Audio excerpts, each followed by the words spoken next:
Ah, então, lógica de predicados. Eu vou tentar fazer uma exposição direta sobre os aspectos que nós vamos estar interessados, né? Então, vou considerar para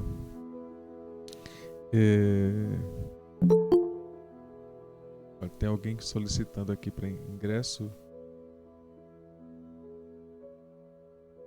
Vamos lá. Então, eu vou considerar para nosso primeiro argumento o seguinte.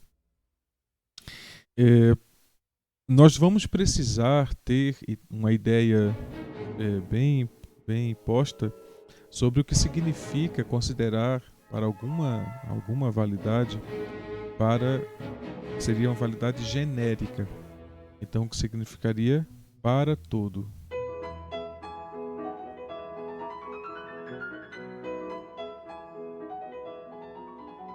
Então, esse é um primeiro tipo de análise que devemos fazer. E uma segunda análise seria a particularização. Então, para algum.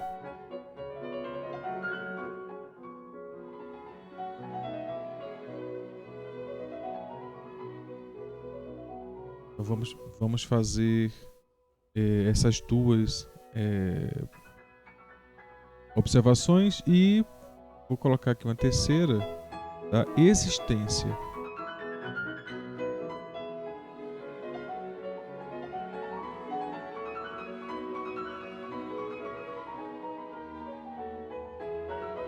Então, o que nós podemos fazer aqui é observar o seguinte. Eu vou considerar... eu vou pausar aqui minha música. Eu estava ouvindo música e continuei ouvindo música. Então, eu vou considerar o seguinte. Vamos considerar o teorema de Bhaskara, novo, né? Mas agora para vou chamar de equação paramétrica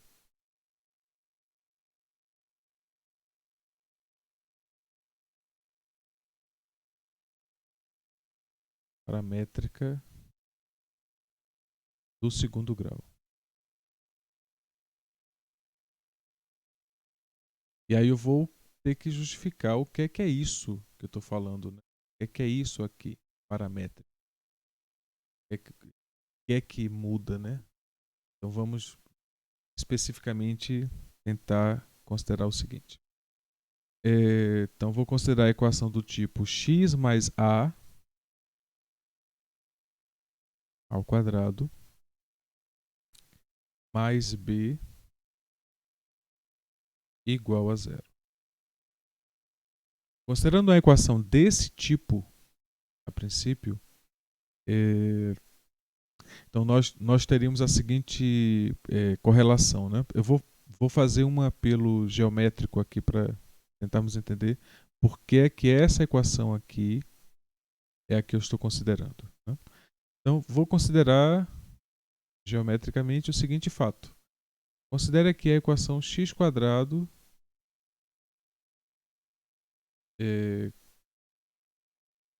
considera só a função, né? F de x igual a x². Qual seria o gráfico dessa função? É uma parábola, então ela tem exatamente esse gráfico aqui. Desconsiderando essa irregularidade, né? E para cada valor de x, o que está sendo feito é atribuir um valor que é x², literalmente. Então aqui eu pego 2, vou obter 4, e já sabemos que é simétrico, né? Se eu considerar aqui menos x, eu vou obter também x². Pois bem. O que eu posso fazer com essa equação é, por exemplo, somar ela com uma constante. Então, posso considerar agora a função f de x igual a x² mais b, onde b é um número real. Se b é um número real, então ele pode ser positivo ou negativo. No caso dele ser positivo, o que acontece é que essa equação viria para cá, né? E agora, o que eu consideraria era para cada valor de x, eu considerar o x² mais b, se b for positivo. Nesse caso aqui, quando b for positivo. Vou considerar agora b negativo. Então, o que pode acontecer, seria isso. Então, para o valor de x aqui, o mesmo valor de x, eu obteria x² menos b, nesse caso com b negativo. Observa o que acontece agora com a função f de x igual x² mais b, nesse caso, no caso verde é b positivo, no caso, eu vou colocar então assim, r mais, e aqui nesse caso, b pertencente a r menos. Significa que eu estou considerando valores negativos e aqui valores positivos. Aí quando b é zero, naturalmente eu estou com a função x², f igual a x². Então considerar, isso aqui seria uma translação, né, das imagens de f de x, no caso uma translação positiva para o caso verde e uma translação negativa para o caso azul. Para um efeito imediato, o que nós temos é o seguinte: a função em amarelo, ela possui um zero, que é esse aqui. Isso aqui é um polinômio de grau 2, né? Então, estou dizendo que esse polinômio de grau 2 ele possui um zero, que é o x igual a zero. O polinômio em verde não possui zero algum. Então, não existe zero para o polinômio verde. Nesse caso aqui, não existe valor de x real,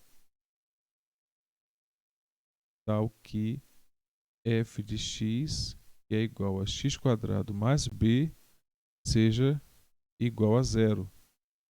Não existe real, né? Existe complexo, mas não existe número real que satisfaça isso. No caso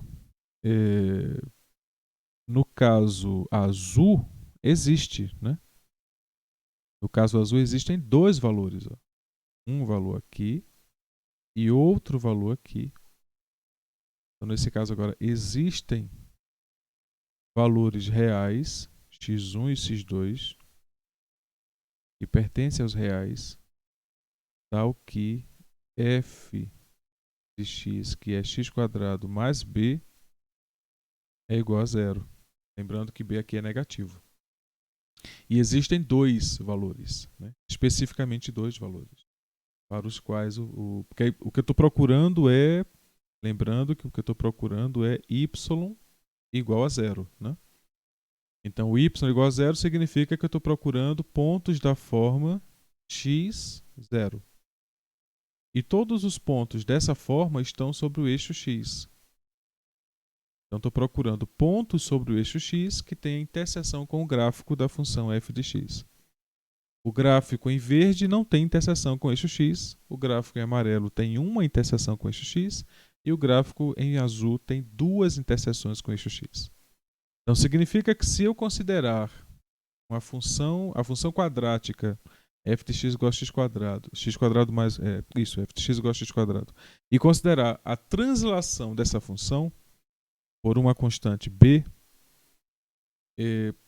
a depender do valor dessa constante, eu posso estar aumentando ou diminuindo o número de raízes para a função polinomial f de x.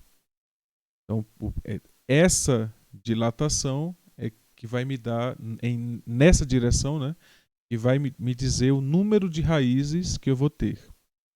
Eu posso fazer um outro tipo de dilatação, que seria, na verdade, agora é uma translação, né? Eu posso... Na verdade, em nenhum dos casos é uma dilatação, que dilatação seria aumentar, né? Nesse caso foi uma translação vertical, agora eu vou fazer uma translação horizontal. Que aí eu posso considerar, de novo, a parábola. Aqui não tem essa interseção. Deixa eu refazer isso para vocês não ficarem chorando aí, mas não passou no zero, tem que passar no zero. Pronto. Então de novo aqui a função primária é f de x igual a x quadrado. Agora o que eu farei é considerar uma translação no x, vou somar o x com a e vou transformar isso x mais a ao quadrado. Então vou fazer uma composição, né? Primeiro eu vou considerar o valor de x somado com a e depois eu vou fazer x mais a ao quadrado. Quando eu faço isso, então observa que quando eu considero aqui um x, eu vou obter o valor que está aqui, né? Então, seria x aqui, x quadrado.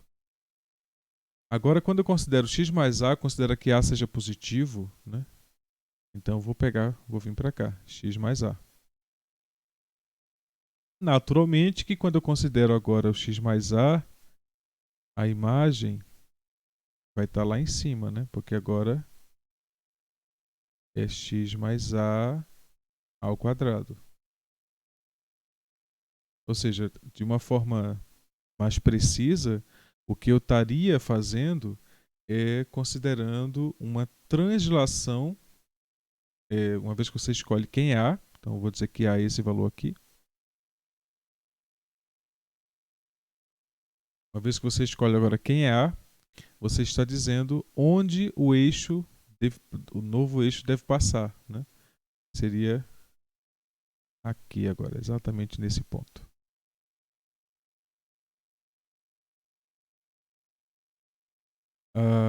Desculpa, é o contrário, né? Contrário. Vou fazer esse ponto.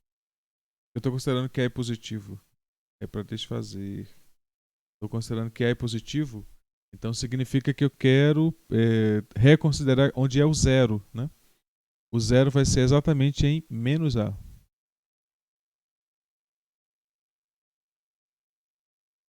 Eu quero que isso aqui dê zero. Isso aqui vai dar zero quando x for igual a menos A, né?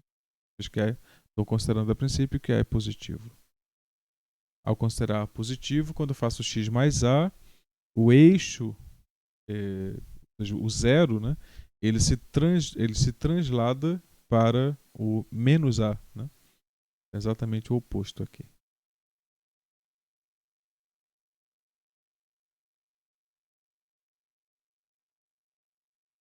Então, o que vamos ter para essa função aqui agora, x mais a ao quadrado, é que ela vai estar centrada exatamente em x igual a menos a, quando essa vai ser a única raiz, né? X igual a menos a.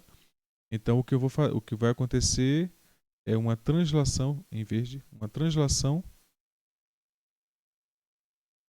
da função para cá. Isso justifica, inclusive, que quando eu considero o mesmo x que eu tinha aqui, né? O ponto dele agora está bem mais alto, né? Está ali agora. Esse outro gráfico aqui, o valor de x agora é x mais a ao quadrado. Agora justifica exatamente o que eu tinha dito. Então agora o que eu fiz foi movimentar para os lados. Então isso aqui é um movimento horizontal, né, do gráfico. Então significa que quando eu considero A como um parâmetro, que significa um parâmetro, significa que eu estou escolhendo valores de A, né, e para cada valor de A eu vou ter uma função que vai estar definida para essa escolha. Então vou considerar escolher A e B. E para cada escolha de A e de B, eu vou construir a função x mais A ao quadrado mais B. Então essa seria uma expressão quadrática. Observa que quando a gente resolve essa equação, vou resolver aqui, vai dar x ao quadrado mais 2 vezes a vezes x mais a ao quadrado mais b ao quadrado, né? Essa equação vai dar exatamente isso aqui. o que vocês podem observar é que essa é uma equação quadrática, ou seja, se você chama esse termo aqui de C, então a gente vai ter uma equação do tipo x² mais, mais alfa x mais C. Né? Então, onde alfa é igual a 2A. Né? Então, o que eu tenho é uma equação de segundo grau. Né?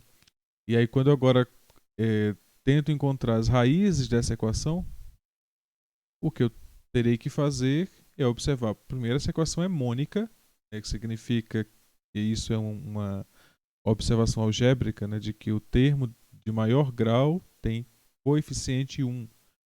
Então, o que eu preciso fazer é observar. Eu estou falando isso porque existem uma teoria geral, né, algébrica sobre as raízes encontrar raízes de polinômios, e você genericamente torna o polinômio mônico, e a partir daí você tenta determinar o valor de x em função dos coeficientes da expressão mônica. Foi isso que a gente fez para a equação de Bhaskara. A gente determinou que o a era diferente de zero, o coeficiente de x², e dividiu toda a equação por a. Então, de uma forma geral, a gente tenta começar dessa expressão, nessa forma que está aqui. Né? Ou seja, considerando o termo mônico. Então, ele que já está mônico. Né? Então, por isso que eu escolhi essa expressão aqui com o x. E não tem coeficiente no x. Tá? Então, significa que a gente pode considerar a equação da forma que assim está. E se você quiser considerar uma equação mais geral, você coloca aqui algum termo aqui na frente. Mas, sem perda de generalidade, a gente pode considerar essa equação aqui. E aí, usando o teorema de Bhaskara, a gente vai encontrar que x vai ser igual a mais ou menos, melhor, x vai ser igual a menos alfa mais ou menos a raiz quadrada de b ao quadrado, que é alfa, né? Então alfa ao quadrado, menos 4 vezes a, que é 1, vezes c, quocientado por 2 vezes a, que é 1. Então, dividido por 2. Então, esse é o valor que eu preciso que seja satisfeito, né? Ou seja, para que a raiz seja real, eu preciso que isso aqui seja satisfeito. Então, eu vou querer que alfa ao quadrado menos 4 vezes c seja maior ou igual a zero.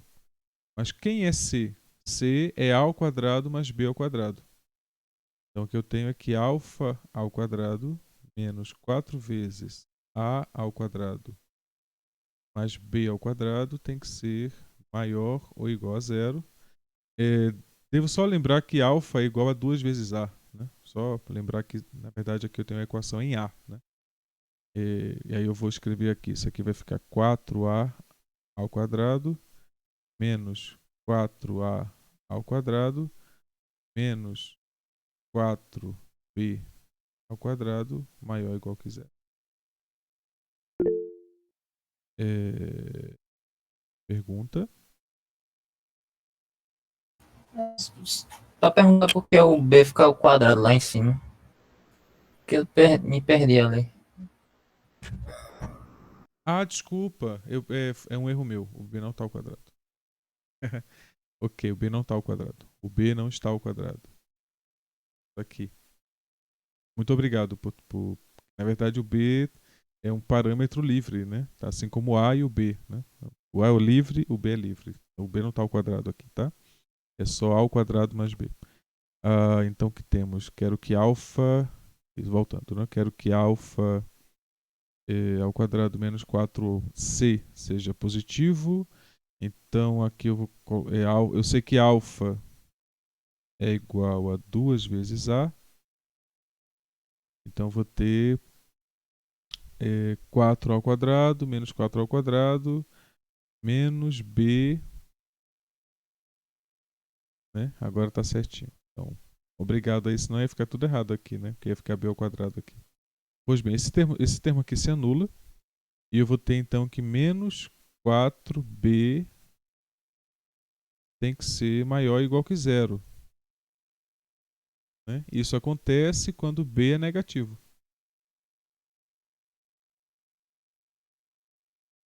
Né? Ou nulo. Então, ou seja, quando B é nulo, eu vou ter raiz. E quando B é negativo, eu vou ter raiz.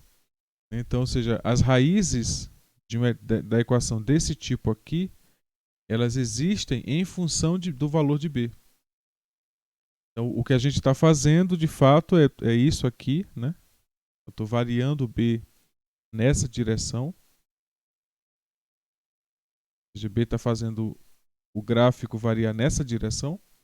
E aí, quando B é positivo, eu não tenho raiz. Está aqui, verde. Quando B é zero, eu tenho raiz, amarelo. Quando B é negativo, eu tenho duas raízes. Passo a ter duas raízes. E aí é o caso em azul. Tá? Então veja que o valor de A não muda o número de raízes. O valor de A ele translada de forma horizontal a função, não alterando o número de raízes. Né? Se A for positivo ou negativo, não importa. O número de raízes é exatamente o mesmo. Veja que o número de raízes aqui não está dependendo do valor de A. Ele depende exclusivamente do valor de B. Né? Essa análise nos indica que fazer essa parametrização, ou seja, construir uma equação de grau 2 através da escolha de valores para A e B reais, nos permite fazer uma análise, a princípio, geral sobre equações de grau 2, porque podemos dizer que toda equação de grau 2 ela seria a soma, né, desse tipo de movimento. Você pega a equação que seria x², você pega a princípio, né, a equação que seria x², e se você quer escrever agora uma equação que tenha nenhuma raiz, você pode escrever essa equação aqui, ou escrever em algum outro lugar, né, à direita ou à esquerda. Então, o fato é que você estaria. Eu aqui não escrevi ela completamente, né, para indicar que é só um ramo, né? Então, a ideia é que aqui, nesse primeiro movimento aqui, o que eu estou fazendo é uma translação.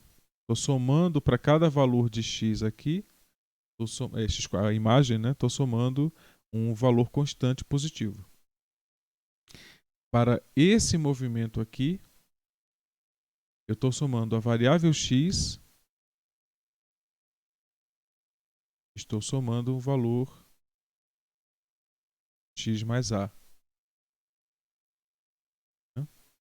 Então, a ideia é que quando você faz esse tipo de movimento, na verdade, eu acho que para cá seria x menos a, né? Aí estou querendo positivo.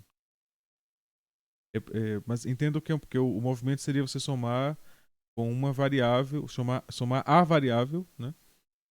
Antes, isso no domínio, né? Antes de computar a imagem. Então você tem esse tipo de movimento que seria uma translação horizontal.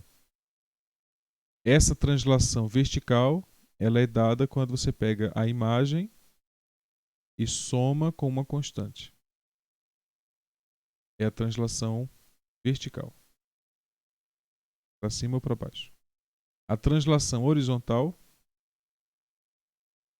é quando você pega a variável e soma com uma constante e depois calcula a imagem. Agora, quando eu faço essas duas coisas, aí eu estou fazendo um movimento que é, por exemplo, pegar essa reta laranja e transformar nisso aqui.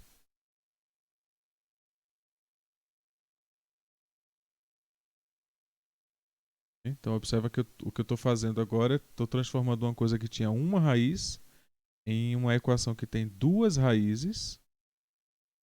Né? E essas raízes elas são genéricas. Né? Então, a ideia é que, a princípio, eu estou escolhendo duas equações, porque eu posso a depender da escolha do B, eu posso ir aumentando ou diminuindo a diferença entre os valores, né? Considera que o eixo seria o vértice aqui, né?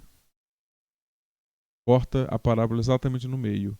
Então estou dizendo que a distância entre esses dois valores é essa determinação aqui, né? Então, se eu for aumentando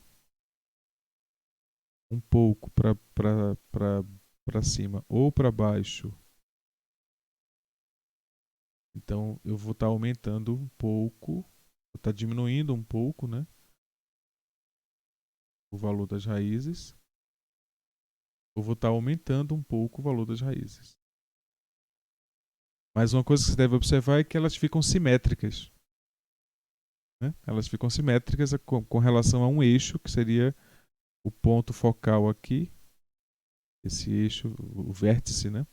Então, aí uma coisa que você deve fazer para mudar isso, nesse caso, seria mudar a curvatura da parábola.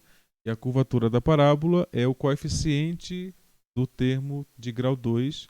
Portanto, deveria mudar aqui, chamar um alfa aqui, multiplicando x quadrado. E aí, quando eu altero o alfa, eu altero a inclinação da parábola. Que aí ela vai ficar aqui um pouquinho mais suave ou um pouquinho mais aguda. Quando eu mudo a inclinação. Então, mas veja todas elas passando no zero, né? Isso aqui está no zero. Todas elas passando no zero. Você vai mudando só o alfa, né? E está multiplicando aqui o x quadrado mais a. E aí, quando você muda o valor de alfa, você está mudando que seria a curvatura da parábola, né? E literalmente é o seguinte: a princípio eu estaria com x quadrado, suponha isso. E agora eu estou com 2 vezes x quadrado. Então significa que as imagens elas vão crescer 2 vezes mais rápido. Mas se eu tivesse com 1 meio de x quadrado, por exemplo, então agora as imagens crescem 2 vezes mais lento. Né? Então a questão é que, a depender do valor de alfa, considerar alfa real, a depender do valor de alfa, eu vou ter um aumento ou um decréscimo na angulação da parábola. Né? Então esses são movimentos que eu posso fazer com a parábola. E aí sim, agora eu poderia ter aqui uma alteração no valor para a mesma altura. Eu tenho uma alteração no valor das raízes, né, fazendo as raízes ficarem mais próximas. Então, aí teríamos essa proximidade mantendo a mesma altura. Né? Então poderia ter mudando essa inclinação, a angulação da parábola. Né? Que seria nesse caso a curvatura. Vocês vão ver em cálculo 1 o seguinte, que a segunda derivada determina a curvatura. Então, se eu pego alfa que multiplica x mais a ao quadrado e digo que isso aqui é uma função, a primeira derivada dessa função vai gerar 2 vezes alfa vezes x. Posso considerar o a igual a zero. Não vai ter nenhum problema considerar o a igual a zero. Então, quando você faz a segunda derivada, você vai obter exatamente 2 vezes alfa. Então, observa que o valor de alfa é que determina o valor da curvatura da parábola. Né? Quanto maior alfa, maior curvatura. Quanto menor alfa, menor curvatura. E o que significa curvatura? Exatamente uma coisa que não curva é isso, né? Uma reta, não curva. Uma coisa que curva pouco é aquilo que está abaixo da reta, curva pouco. Aquilo que curva muito é o que está acima da reta. Então, a ideia é que eu posso considerar, por exemplo, uma curva da seguinte maneira: considerar uma curva que está curvando uma certa angulação pequena, depois ela cresce essa curvatura, E eu posso ir alterando a curvatura da... Veja, eu altero não só o valor da curvatura, como também o tipo de curvatura, né? Ela deixa de ser côncava, passa a ser convexa, depois volta a ser côncava. Então a ideia é que o sinal do alfa determina para onde está curvando, se está curvando para cima ou para baixo, e a intensidade da curvatura é pelo valor absoluto do alfa, né? Então o que nós temos de uma forma geral é que a equação, a equação algébrica, a paramétrica de segundo grau, ela poderia ser dada. Vou inserir o alfa, não tem nenhum problema em inserir o alfa. Então vou ter alfa AB, e a partir daí eu vou gerar a equação do tipo alfa vezes x mais a ao quadrado mais b. Então já sabemos que o número de raízes está relacionado ao valor de b, que o eixo ou o vértice, né, está relacionado ao valor de a, e que a curvatura está relacionada ao valor de alfa. Quando eu escolho alfa, a e b números reais, então eu digo que alfa, a e b são números reais, então por essa escolha arbitrária de números reais, eu tenho associado de uma forma geral a criação das equações algébricas de grau 2 por essa expressão, né? Onde alfa, a e b determinam especificamente essas correlações, o alfa sendo a abertura da parábola, o a sendo definindo o vértice, né, o eixo do vértice, e o b definindo o número de zeros, né? Ou seja, b igual a zero, eu tenho um zero, b positivo, nenhum zero real, b negativo, dois zeros reais, né? Então, o valor de b nos diz exatamente a quantidade de zeros que temos na equação. Então, a equação dessa maneira, parametrizada dessa forma, ela nos dá todas as informações que precisamos sobre uma equação algébrica. Então, se eu considero que isso aqui é algébrica de grau 2, se eu considero que isso aqui é uma função de x, né, com os parâmetros alfa, a e b, então eu tenho que vou relacionar assim. Então eu tenho que os zeros dessa equação são definidos explicitamente quando eu determino qual é o valor de b, né? Quando b é zero, eu tenho 1, 0. Quando b é negativo, eu tenho zeros complexos. E quando b é positivo, eu tenho zeros reais, dois zeros reais distintos. Então observa que o b aqui ele tem o mesmo papel do discriminante na equação algébrica escrita de uma forma geral, que seria, eu vou escrever com letras distintas. Eu tenho que alfa, a e b, eu vou escrever com beta vezes x quadrado mais gama x mais eta igual a zero. Eu vejo que essa equação escrita dessa maneira, ela não me diz nada sobre o número de zeros, assim, os valores de beta, gama e eta, não diz nada sobre os valores de zero e nada disso, né? Escrito dessa maneira aqui, eu tenho todas as informações que eu preciso. Então, a princípio, isso já justificaria por que escrever a equação algébrica dessa forma ao invés dessa, né? Dessa forma aqui nós temos muito mais informações sobre. E temos até informações de como é que as coisas funcionam, né? Então, isso sobre os parâmetros alfa, a e b, tá? Então, aí está introduzido o fenômeno, né, que é a equação paramétrica de grau 2. E agora vamos tentar entender o que é que acontece nas afirmações que podemos fazer, né? Então, primeira afirmação que eu vou fazer é que para todo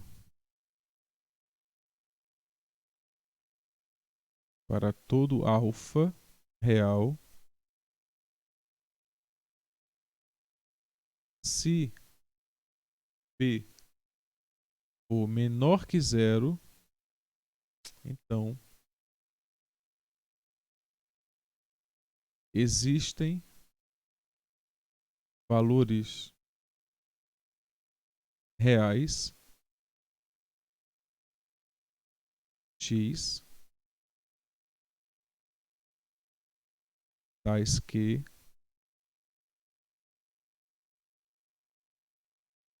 f de x é igual a zero, onde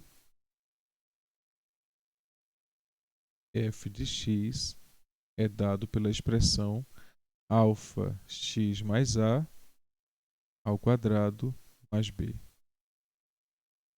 Observa que essa aqui é uma versão do Teorema de Bhaskara, escrito de uma forma completamente distinta. Agora estamos considerando, estamos desconsiderando, né, a, as caracterizações da equação de segundo grau em função dos coeficientes, ou até a determinação dos valores que chamamos de raízes em função dos coeficientes. Estamos agora gerando parâmetros que vão nos dizer quando é que existem ou não raízes, né? Mas estamos usando o Teorema de Bhaskara como hipótese. Tá? E aqui o que temos é a primeira observação é um quantificador, que aqui está escrito de forma verbal, né? Ou verborrágica, vamos assim falar. Está escrito de forma, eu vou dizer literal, né? Então, ou seja, você está escrevendo para todo, você poderia escrever para todo. No entanto, eu faço a seguinte alerta.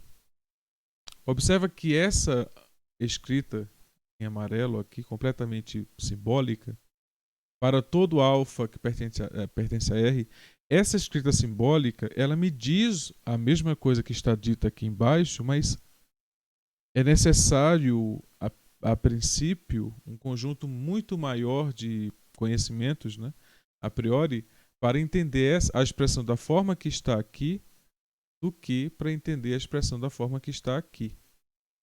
E, no entanto, as duas coisas dizem o mesmo. Portanto, é necessário haver um bom senso para saber quando escrever o símbolo para todo e quando escrever a expressão para todo. Tá? Então, é necessário haver aí o bom senso de quando usar a expressão completamente simbólica e quando usar a expressão literal, ou seja, descritiva. Né? Agora, o que deveremos observar é o que significa dizer para todo. Significa dizer que eu posso escolher qualquer valor para alfa e qualquer escolha que eu fizer para alfa, desde que essa hipótese adicional seja satisfeita, o que vem depois é verdade. Então, o que eu posso fazer agora é escrever uma proposição que tenha letras. Então, vou dizer agora que a proposição tem predicados. Significa que ela tem características. Então, o que eu vou dizer é que a proposição depende de alfa e depende de B. Ou melhor, eu vou ainda dizer mais, que ela depende de x, né, que é uma verdade. Ela depende de x também. E aí o que eu vou dizer é que, para todo alfa,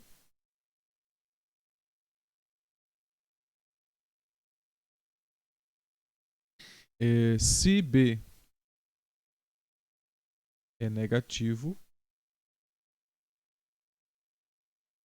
então existe x tal que f de x é igual a zero, onde f de x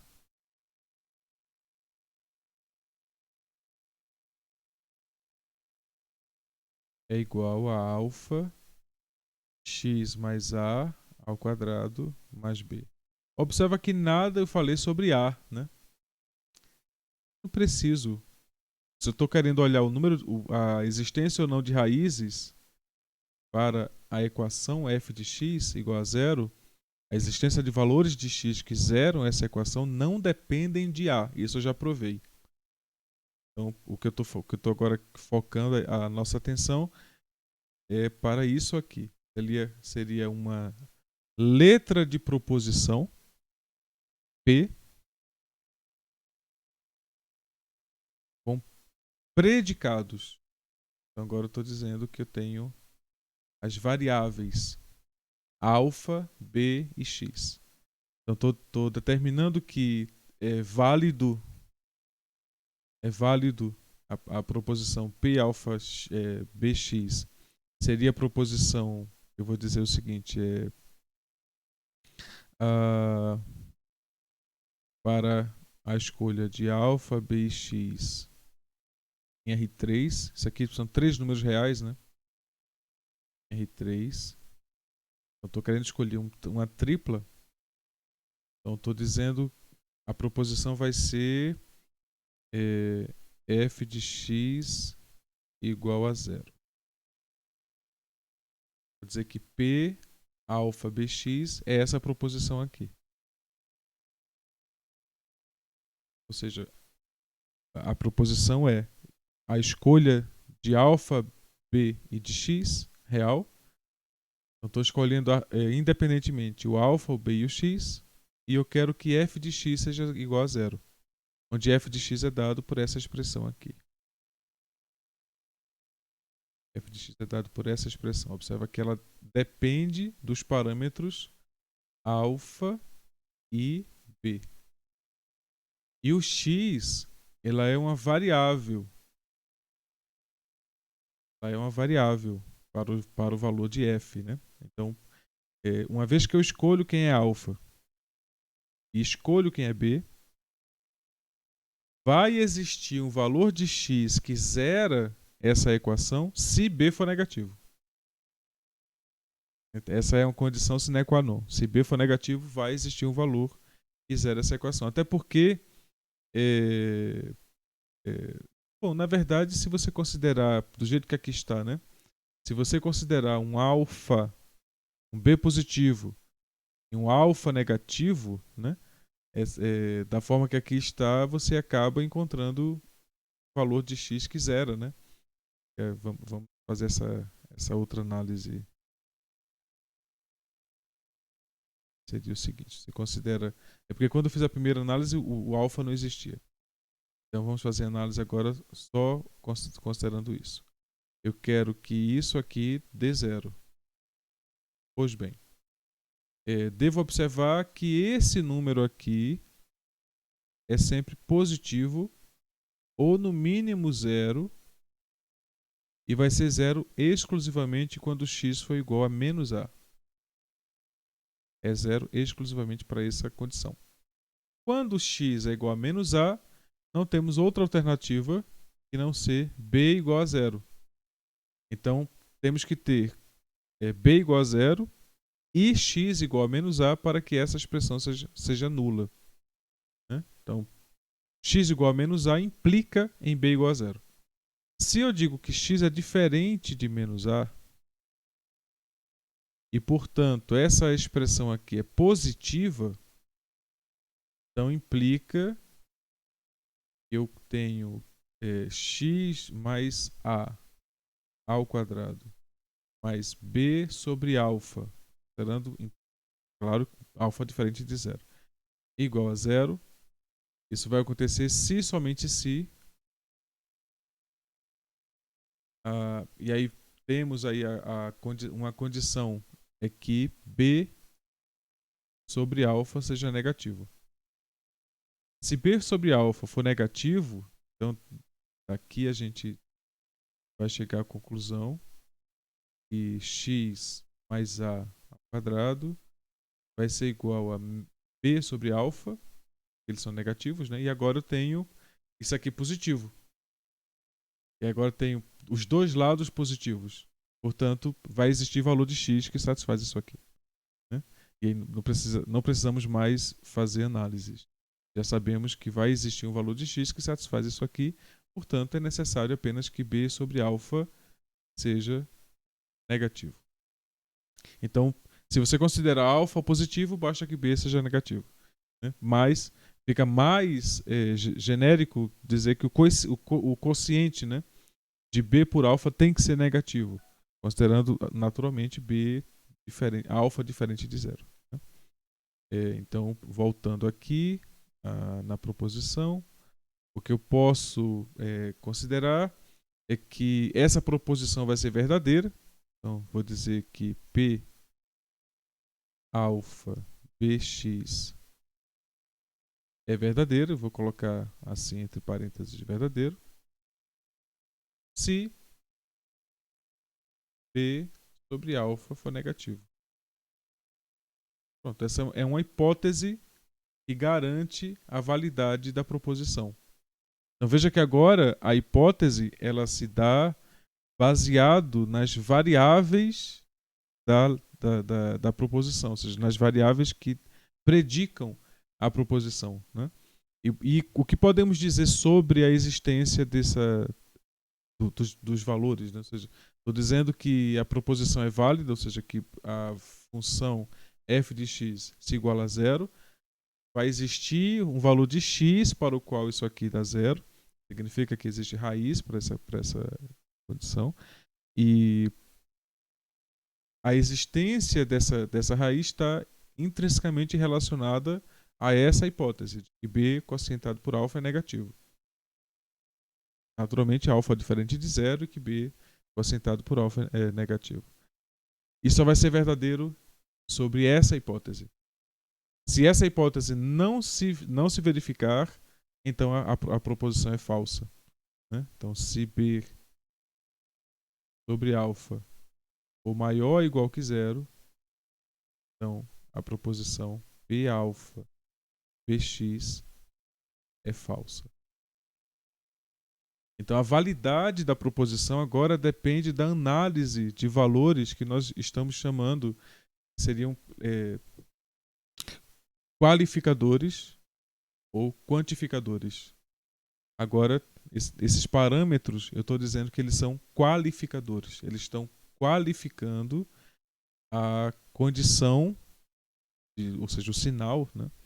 Estão qualificando o sinal dos coeficientes alfa e b, ou seja, uma condição sobre os coeficientes da expressão que determinam a validade da proposição. Alguém quer falar? Acho que teve um microfone que desmutou por acaso. Pois bem, então agora o que nos leva a observar é que eu gostaria de observar o fato de que aqui eu estou dizendo para todo alfa. Né? Eu devo considerar alfa diferente, o conjunto dos reais sem o zero. Né? E de fato, para todo alfa em que o b seja negativo, nós vamos acabar tendo raízes, né?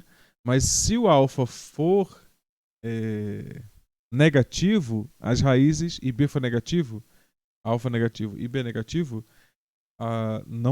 não mais é satisfeito, né? Então temos que colocar aqui que alfa é positivo nessa condição.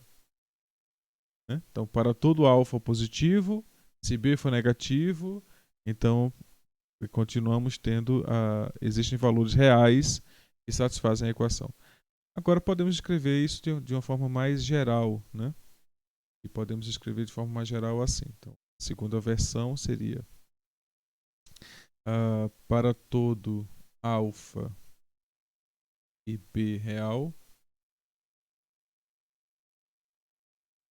naturalmente não nulos, se essa seria a hipótese, se b sobre alfa for negativo, então existe x real tal que f de x é igual a zero, onde f de x é dado pela mesma expressão, né? Então observa que aqui agora eu estou fazendo uma condição mais geral, né, sobre o alfa e o b, e de fato aqui é para todo número real não nulo, né? Ah, então, o que significaria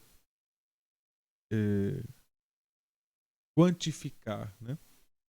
É você determinar uma condição genérica para a escolha de valores que possibilite a validade de uma proposição. Então, eu estou dizendo que para todo significa que não existem exceções. E aí eu posso escolher qualquer valor, você pode escolher qualquer valor e qualquer pessoa pode escolher qualquer valor.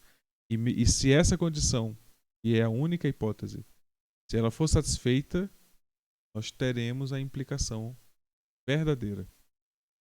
Teremos que existe raiz para a equação de grau 2 com a formação que elaboramos, né, a partir dos parâmetros, seria essa forma.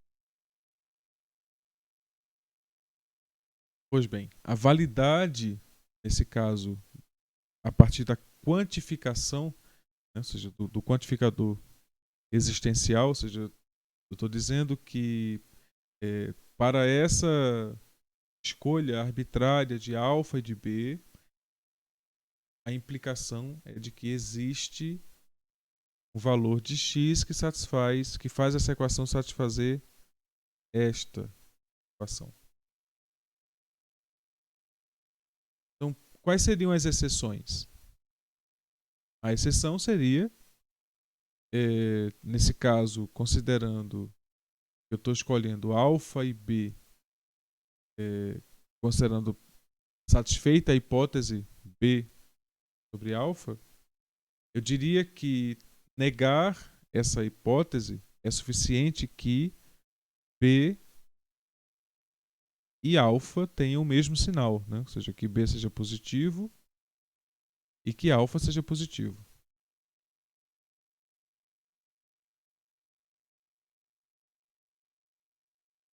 Se b for positivo e alfa for negativo, então não existe x real que satisfaça a equação f de x igual a zero.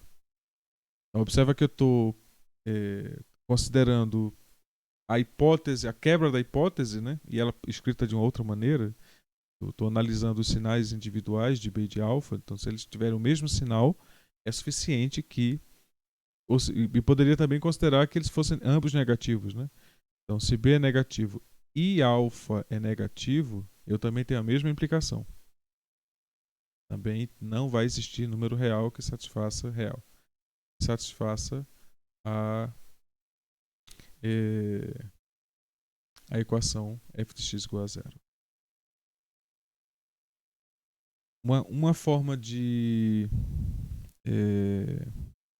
particularizar, vamos ver, seria caso o antagônico, né, do para todo seria para algum. Na verdade, não antagônico, mas a particularização universal, né? Então, quando eu, em vez de considerar que seria geral para a escolha arbitrária, eu estou querendo considerar um valor que satisfaz. Então, você vai lá e determina, por exemplo, considere b igual a 1 e alfa igual a menos 1. Pois bem, quando eu considero b igual a 1 e alfa igual a menos 1, eu estou particularizando a proposição. Então, estou dizendo então que a proposição agora virou menos 1 a 1. A proposição agora tem essa caracterização. Portanto, a equação que eu estou procurando resolver ela é definida em x sendo menos 1, multiplica x mais a ao quadrado, mais 1 igual a zero. Olha, essa equação ela vai ter como solução especificamente x. Eu quero que isso aqui seja 1, né? Para que essa coisa funcione, para essa equação funcionar. Então, x ao quadrado tem que ser igual a 1. Igual a 1.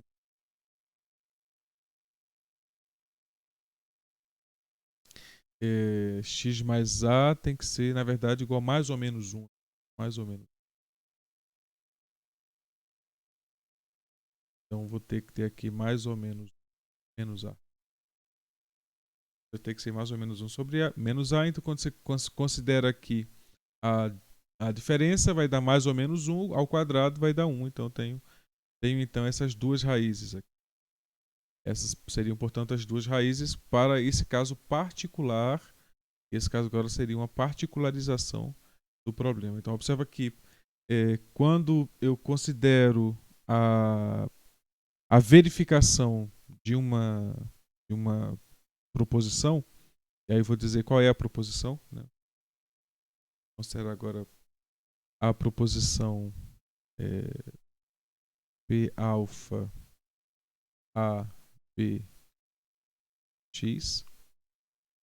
Eu vou considerar a proposição que seria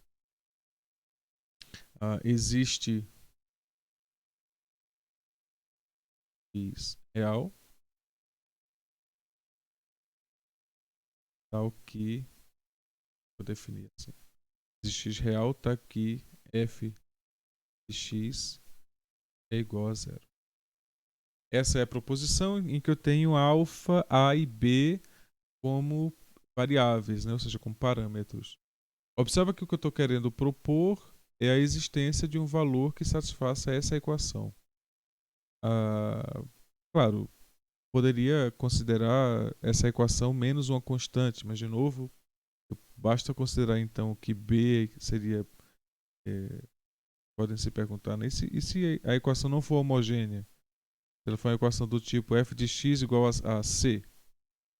Pois bem, então você vai e considera que f de x é igual a alfa x mais a ao quadrado mais b igual a c, e isso implica que alfa multiplicado por x mais a ao quadrado mais b menos c tem que ser igual a zero. Aí eu chamo isso aqui de b barra. Eu venho aqui e mudo o parâmetro b para b barra. E agora essa nova equação se transforma nessa equação aqui de novo. Então não tem nenhuma particularização quando eu faço f de x igual a zero. Eu estou de fato considerando resolver qualquer equação do tipo f de x igual a c. Quando eu faço isso aqui. Né? Quando eu encontro essa f de x igual a zero, por mudança do parâmetro b, eu estou encontrando todas as soluções f de x igual a c. Né? Literalmente é o que acontece quando você muda o parâmetro b. Mas bem, então agora quando eu escrevo esse tipo de proposição, e eu estou querendo verificar a validade dessa proposição, eu tenho que verificar para quais valores de alfa, de a, de b vai existir o x. Porque eu estou querendo a implicação da existência do x. Eu quero que exista um x real e essa condição aqui é satisfeita. Então eu quero saber quais são as escolhas que eu posso fazer para alfa, para a e para b. Então, por isso que eu fiz logo no início a análise desse tipo de equação aqui, para a gente ver qual é a relação entre a existência de valores reais de x com os valores de alfa, de a e de b. Então, agora sabemos quais são as condições para que essa equação tenha solução. É que A seja qualquer valor. Então, na verdade, se eu escolher aqui um valor para A e eu mudar essa letra de proposição escrevendo essa letra de proposição aqui, alfa 2, vou colocar raiz de 2, pronto. Alfa raiz de 2 bx, sabemos que esse tipo de equação aqui ela é uma translação horizontal da proposição em amarelo. O que eu fiz foi transladar todo o sistema para centrado em menos raiz de 2. Então, eu estou considerando agora uma equação que tem equivalente condição, né, solução para aqui, só que agora eu estou considerando a existência dos valores de x a menos de uma translação. E não causa diferença. A existência de valores de x para essa equação aqui e para essa equação com o parâmetro particularizado raiz de 2, elas são equivalentes. A validade de PA e de P raiz de 2 são equivalentes.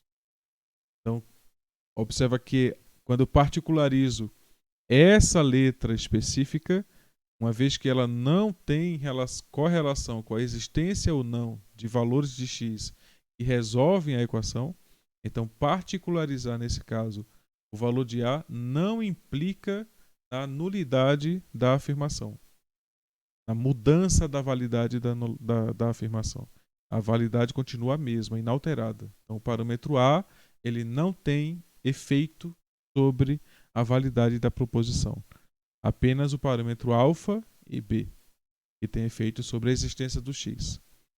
Né? Porque o que nós estamos querendo aqui é determinar para quais valores de alfa, A e B existe um x. Né? Porque eu estou querendo a existência do x. Eu quero que o x exista. E uma certa equação é satisfeita. Então, no primeiro momento, verificamos que a existência do x está relacionada diretamente aos parâmetros alfa e b. E no segundo momento, observamos que ela não está relacionada ao parâmetro A.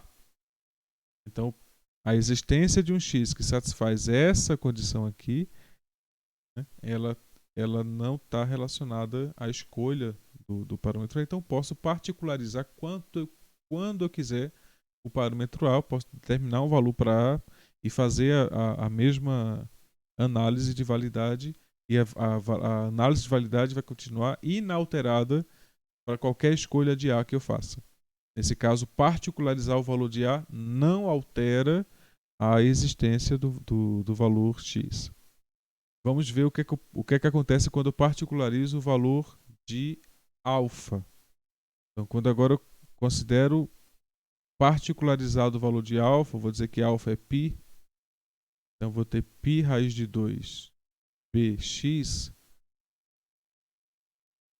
Agora eu tenho uma pequena alteração sobre a validade da proposição, porque eu vou ter, na hipótese, que desconsiderar o alfa para a validação da existência de x, porque agora basta que o b seja negativo. Né? Basta que o b seja negativo para que exista x. Então a validade agora depende exclusivamente de b. De novo, eu tenho a possibilidade de fazer a análise da validade, e aí, claro, que agora estou com alfa particularizado, né? Então não tenho a variação de validade que eu tinha antes. Né? Antes eu poderia escolher um valor de alfa e um valor de b, então tinha duas dimensões. De fato, eu tinha um retângulo no plano. Eu tinha duas dimensões, eu tinha alfa e b, eu tinha duas variáveis. Agora tem uma só. Tem uma só variável b. E não posso mais particularizar. Não posso particularizar mais do que isso, uma vez que eu quero que seja para todo b, né? Que seja negativo e tal. Então, se eu particularizar mais que isso, então seria agora caso em vermelho, em que eu escolho as variáveis para todas as letras, eu não tenho mais um caso geral. Então vou usar aqui a constante de Euler, eu não tenho mais um caso geral. Então agora eu já observo, por exemplo, que isso aqui é falso, é uma particularização total, ou seja, tanto alfa quanto A quanto B foram determinados, e eu tenho como determinar especificamente a validade disso aqui. É falso, mas lembre, é falso por quê? Porque o quociente de alfa por E é positivo, então não tem raiz, né? A proposição é que existe um x que anula a função. Nesse caso específico não tem como, assim, não há dificuldade, mas observa que a validação desse caso em vermelho não implica na validação dos casos em verde nem em azul, genericamente falando. Porque aqui eu estou com um caso particular. Então, em geral, quando você está querendo mostrar a validade para todo e a negação ela não é, particularizável, então não é a partir daí que você deve fazer a demonstração. A demonstração de para todo. Quando você não tem a, o antagônico explícito, né? A ideia é que você não vai ter como particularizar a demonstração. Você teria que usar de instrumentos outros para fazer a validação dessa proposição de forma generalizada. A particularização se dá e pode se dar quando você tem parâmetros de forma independentes, né, do que está sendo afirmado, como por exemplo o A. O A é um parâmetro independente. Quando eu analiso a proposição, a escolha do parâmetro A não altera a validade da proposição. Então posso particularizar o A tanto quanto. Não posso particularizar mais do que mais do que uma das duas variáveis. Quando eu particularizei o alfa, eu continuei tendo uma certa generalidade, mas quando eu particularizei o B, deixei de ter. E agora eu tenho que isso aqui é falso, mas porque eu tenho 3 valores, e aí estou agora com um caso muito particular, eu tenho como escrever explicitamente a equação. É π x mais raiz de 2 ao quadrado mais e. Eu quero que isso seja igual a zero, mas isso é diferente de zero para qualquer x. Então eu sei que é falso. Tá aqui, ó. A validade é dada porque eu particularizei excessivamente. E aí não tenho mais o para todo. Eu não tenho mais como usar o para todo. Eu gostaria de ter um para todo, nesse caso um para todo B, né?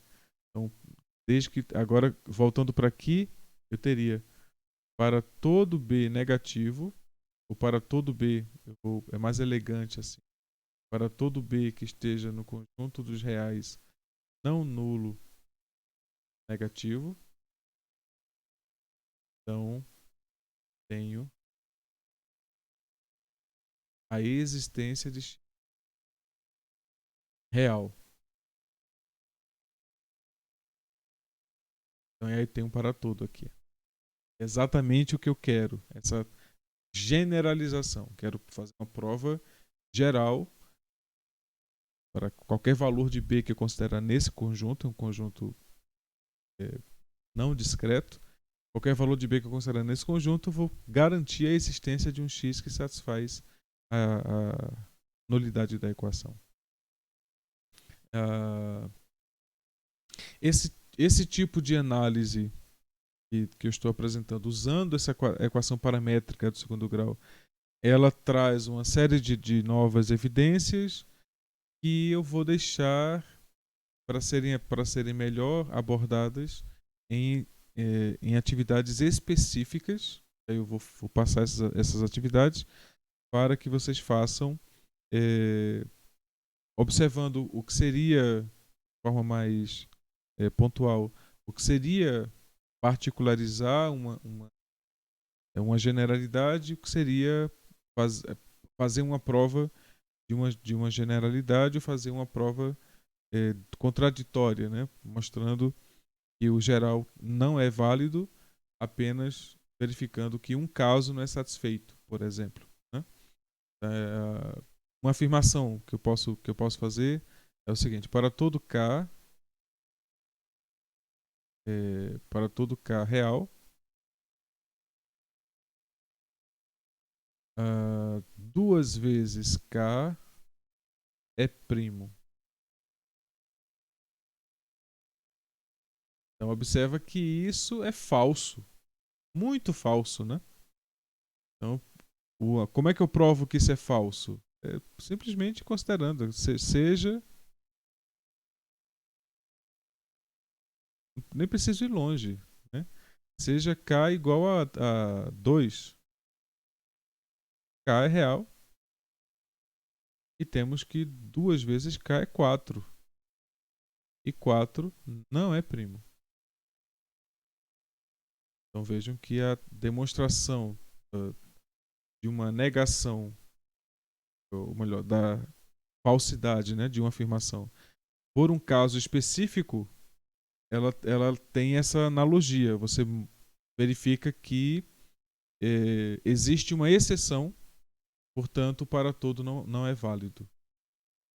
Provar o para todo significa que é impossível você encontrar uma exceção. Então, por exemplo, agora vamos considerar esse mesmo para todo. Para todo K real, 2K não é primo.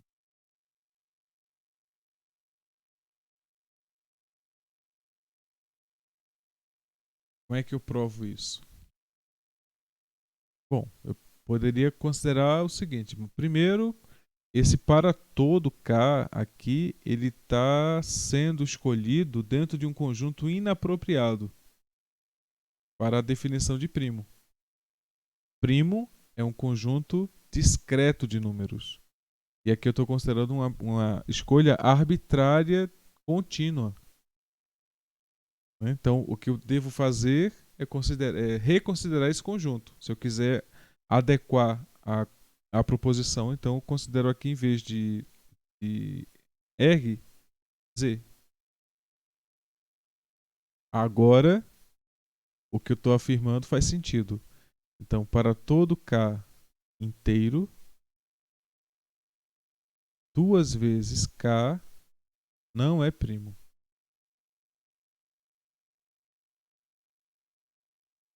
Eu tenho que fazer uma advertência sobre K. Porque se K for igual a 1, isso aqui é primo. 2 é primo. Né? Então, tenho que considerar aqui, de forma adicional, que K seja maior que 1. E aí, isso aqui é verdadeiro. Agora, como é que eu provo isso? Como é que eu provo que para toda escolha de K inteiro, duas vezes K não é um número primo? É simples, né? Considere o primeiro caso, né? Considere o primeiro caso. Então, seja primeiro K, considere K igual a 2. É o primeiro caso. K é maior que 1, é inteiro, então o primeiro caso é K igual a 2. K igual a 2 seria 2 vezes 2, que é igual a 4, composto. É um número composto. Considere agora K maior que 2. 2 vezes K, né? Então, que é o número par, é divisível por 2 e por ele mesmo.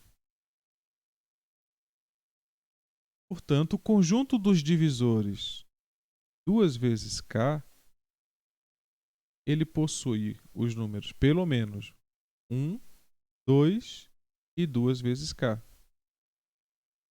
Pelo menos isso. Pode possuir mais. Né? Então, vou dizer então que esse conjunto está contido Esse conjunto está contido no conjunto dos divisores. Portanto, esse conjunto tem pelo menos cardinalidade 3. A cardinalidade desse conjunto é pelo menos 3. O que supera em 1 a cardinalidade do conjunto dos divisores de um primo. Então, um número que é primo tem a cardinalidade exatamente igual a 2. Portanto, nenhum número dessa forma pode ser primo. Com isso, concluímos que todos os números que são primos são ímpares. Todos os números que são primos da forma com K maior que 1, né, são primos, são ímpares.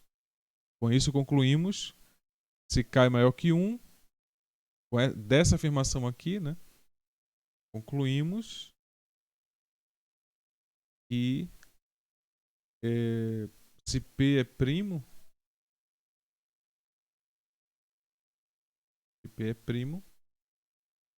e P é diferente de 2, então P é ímpar.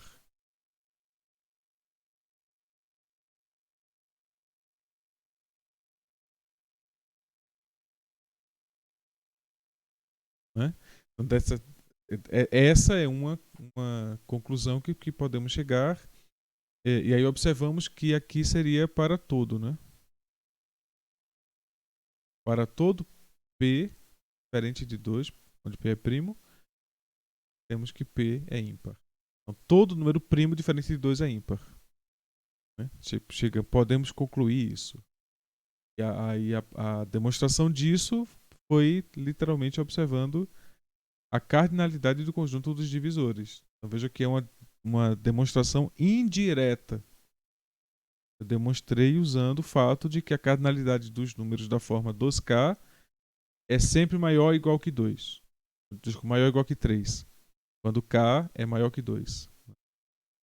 Quando K é maior que 2, então a cardinalidade do conjunto dos números dos divisores de 2 vezes K é sempre maior ou igual que 3. Portanto, esses números não podem ser primos. Então, isso conclui que os números diferentes de 2 que são primos são ímpares. Pois bem, eu vou concluir a exposição por aqui e vou abrir para suas dúvidas. A expressão mônica, essa foi boa. Mas bem, há alguma dúvida?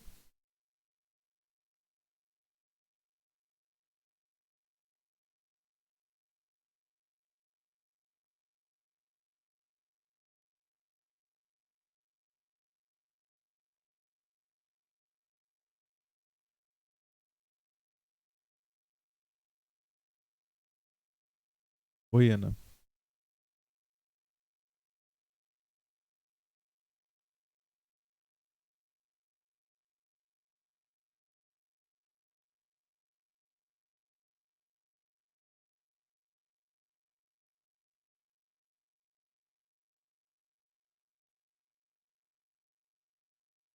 Você tem dúvida sobre a atividade ou você quer saber sobre a atividade, Ana?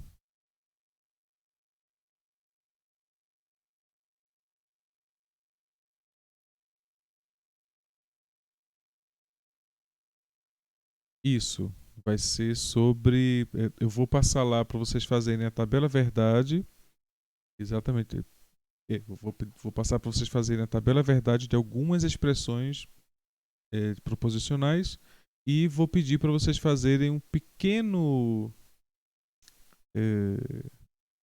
comentário, vamos assim dizer, né, sobre a aula de hoje, do que foi posto na aula de hoje. Eu vou pedir para vocês fazerem um pequeno resumo sobre a aula de hoje.